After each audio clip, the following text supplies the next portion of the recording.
Welcome to the Tech Egg. Don't get scrambled. Enjoy the video. You start by locating the boarding pass. This is essential because Wallet pulls the pass file directly. Once done, open the airline app or the confirmation email on your iPhone. Make sure you're signed into the same Apple ID as your device.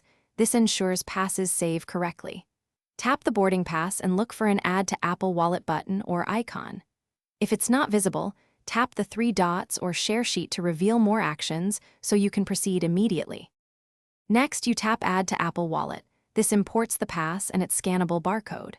You'll see a preview. Check flight number, seat, date, and time so you don't save the wrong leg. Allow wallet permissions for alerts and location so your pass appears on the lock screen at the airport. If using the airline app, choose Save or Add and wait for confirmation. Once the pass is added, Wallet stores the ticket and keeps it updated with gate or status changes automatically.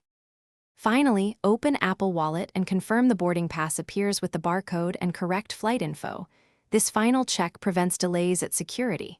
If it's missing, re-download the pass from the airline app or forward the confirmation email to yourself and use the Add to Wallet option again.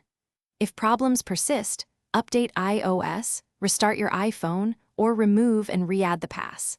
And if you still can't add it, contact the airline. Some carriers. Thanks for watching. Consider subscribing if I helped unscramble your problems.